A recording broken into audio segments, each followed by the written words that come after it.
이번 시간은 윈도우 서버 2012의 스토리지, 저장소에 대한 내용을 살펴보시도록 하겠습니다. 저장소에 대한 부분은 기존 윈도우 서버 2008 R2까지와 대비하여 상당히 많은 기능이 새롭게 추가가 되고 기존 기능에 대해서 향상된 점이 많은 부분입니다. 이를 통해서 좀 더 다양한 저장소의 선택을 할 수 있도록 제공하고 있습니다.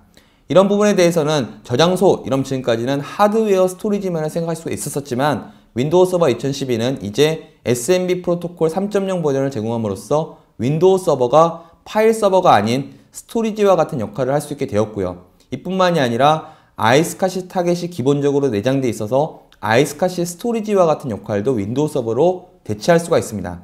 이렇게 다양한 저장소 선택을 제공함으로써 고객은 유연하고 좀 더 빠르고 효율적으로 저장소 시나리오를 선택할 수 있게 되었고요.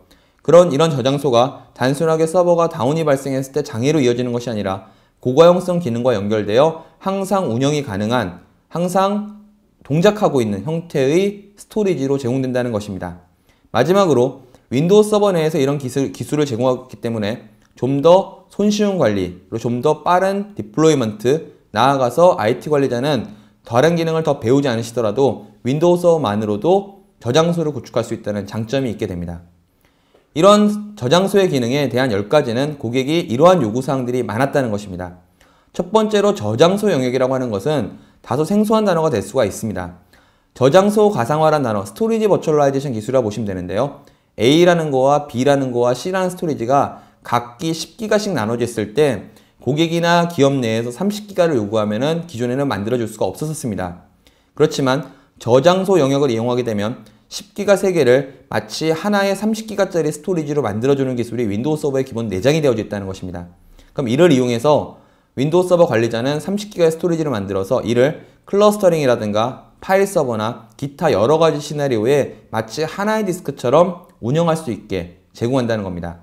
이런 새로운 기술을 제공하기 위해서 REFS라고 하는 파일 시스템을 내놓았고요. 이 파일 시스템을 통해 가지고 기존에는 30기가 디스크를 포맷하면 30기가 용량이 나왔지만 이제는 30기가에 불과한 디스크를 최초 선언 시 100기가를 선언하고 30기가 용량이 다 차면 40기가, 50기가, 60기가로 늘리는 심 프로비저닝 기능도 기본 내장이 되어져 있습니다. 클러스터 공유 볼륨에 대한 부분은 윈도우 서버 2008 R2에 비교해서 향상된 부분인데요. 클러스터 공유 볼륨에 대한 부분을 기존에서는 하이퍼V만 사용했지만 이제는 파일 서버도 같이 이용하게 됨으로써 파일 서버에 대한 장애 조치 시 사용자는 장애를 느끼지 못하는 무중단 장애 조치가 가능해졌습니다. 이에 기반되는 SMB 프로토콜은 3.0으로 업그레이드되면서 이어받기를 지원한다거나 웬 구간에 좀 더 옵티마이즈 되어져 있어 네트워크를 효율적으로 사용할 수 있게 제공하고 있습니다.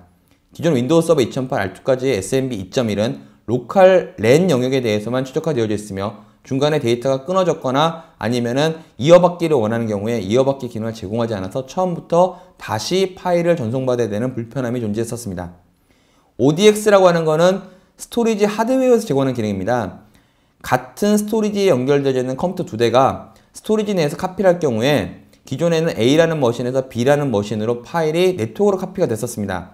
그렇지만 ODX라는 표준 기술을 사용하는 스토리지를 사용했을 경우에는 윈도우가 이를 자동으로 인지하여 같은 스토리지에 들어있는 경우에는 스토리지 레이어에서 카피해주는 작업을 해주게 되고요. 이는 자연스럽게 서버의 부하 감소로 이어진다는 겁니다. 기존 윈도우 서버 2008 R2까지는 스토리지가 같냐 틀리냐를 인지하지 못했기 때문에 네트워크로 파일을 카피하는 절차를 밟았었습니다. 이렇게 만들어진 파일 서버는 사용자가 A라는 머신에서 B라는 머신으로 옮겨갈 때 전혀 이를 인지하지 않고 사용자가 파일을 열고 있던 닫고 있던 파일을 카피하고 있던 쓰고 있던 여러가지 작업에 대해서 서버가 바뀌었다는 장애를 느끼지 못해야 합니다. 그래서 윈도우 서버 2012의 파일 서버는 2008 R2와는 다르게 장애가 발생하지 않도록 장애 조치할 수 있는 기능이 추가가 되어져 있고요. 이를 무중단 장애 조치, 영문에서는 트랜스페런트 페일오버라고 표현을 합니다. 유닉스나 리눅스, 나아가서 VMware에 사용하는 스토리지 형식인 네트워크 파일 시스템을 제공함으로써 이기종에 대한 스토리지 역시도 제공할 수 있으며 앞서 언급드린 것처럼 파일 서버 하드웨어 스토리지 이외의 선택 조건으로 아이스카시 스토리지를 윈도우 서버로 만들 수 있는 아이스카시 대상이라고 하는 기술이 내장되어져 있습니다. 그리고 이 전체를 표준 프로토콜 아니면 표준화 기술로서 관리할 수 있는 기본 표준 저장소 관리 모듈이 들어있다는 겁니다. 앞서 언급드렸던 저장소 영역을 간단하게 화면을 통해 살펴보실 수가 있는 건데요. 물리적인 저장소가 여러 개가 있는 경우에 이를 윈도우 서버에서 저장소 풀이라는 걸로 연결시킬 수가 있고요. 이렇게 되게 되면 내부에 디스크가 9개가 있더라도 위에서는 3개만 보이게 묶을 수가 있다는 겁니다. 그거를 A라는 서버, B라는 서버, C라는 서버, 나아가서 마이크로소프트가 사용하는 NTFS뿐만 아니라 NFS를 사용할 수 있도록, 그리고 어떤 MPIO와 같이 서버 간에 그 네트워크에 장애가 발생했을 때 그 네트워크단에서 장애 조치를 해주는 기술이 윈도우 서버 2008 R2에서는 하드웨어 이외에서는 할 수가 없었습니다. 그렇지만 윈도우 서버 2012는 SMB 멀티 채널과 SMB 다이렉트라는 기술을 이용해 가지고 그 MPIO 같은 하드웨어 기술을 소프트웨어적으로 처리할 수 있는 기술로도 탑재를 하고 있다는 것입니다. 이렇게 제공된 여러 가지 저장소는 외부에 있는 관리 도구에서 보았을 때는 하나의 스토리지로 보이는 형태로 제공되며 전반적인 관리 역시도 기존의 스토리지 관리자의 지식을 그대로 이용할 수도 있고 윈도우 서버 관리자의 지식을 그대로 이용하여 관리할 수 있는 유연함도 보이고 있다는 것이죠. 그럼 간단하게 데모를 통해서 이 저장소 영역에 대해서 살펴보시도록 하겠습니다. 윈도우 서버 2012의 저장소에 대한 부분을 데모로 살펴보시겠습니다. 지금 화면에서 보시는 것은 서버 한 대에 디스크가 3개가 달려있는 모습입니다. 또 하나의 서버에도 디스크가 3개가 있는 모습을 볼 수가 있는데요. 개개별로 50기가, 10기가, 20기가 있는 경우에 사용자나 고객이 80기가의 데이터를 요구하는 경우에는 스토리지를 제공할 수가 없습니다. 윈도우 서버 2012는 이를 스토리지 버추얼라이제이션 기능을 이용해서 하나로 묶을 수 있는 저장소 풀이라고 하는 기능을 제공합니다. 새 저장소 풀을 클릭하면 다음을 누를 수가 있고요. 적절하게 스토리지 풀에 대한, 저장소 풀에 대한 이름을 입력합니다. 다음을 누르면 해당되는 서버에 연결되어진 디스크에서 몇 개를 사용할지, 그리고 연결된 디스크를 해당되는 스토리지 풀에 넣을지 아니면은 만약에 장애를 위해서 대기시킬지를 선택할 수가 있습니다. 이렇게 선택을 하게 되면 현재 50기가, 10기가, 20기가로 되어져 있는 스토리지가 하나의 풀로 묶이게 구성할 수 있는 것이 저장소 풀의 기본적인 모습입니다. 그럼 이렇게 만들어진 저장소 풀은 이제 가상의 디스크로 구성을 함으로써 사용자에게는 80기가 또는 80기가 이상의 형태의 디스크로 제공할 수 있도록 스토리지 버추얼라이제이션 기술을 제공한다는 것이죠. 이렇게 저장소 풀이 만들어지게 되면 닫기를 누르고 이제 이를 이용해서 디스크를 만들 수가 있습니다. 화면에서 보시는 것처럼 현재 77.8기가짜리 스토리지 풀이 만들어졌고 얘를 이용해서 실제 사용자가 사용하는 디스크를 만들 수가 있다는 것이죠. 다음을 누르고요. 해당되는 스토리지 풀을 선택하고 다음을 누르면 이름을 입력하라 나옵니다. 데모 디스크라는 이름을 입력하고요. 그 다음에 다음을 누르면 이 해당되는 디스크를 단순하게 레이드 0로 묶을 것인지 레이드 1으로 묶을 것인지 레이드 5로 묶을 것인지를 나눌 수가 있습니다. 레이드 0로 선택하고 다음을 누르고요.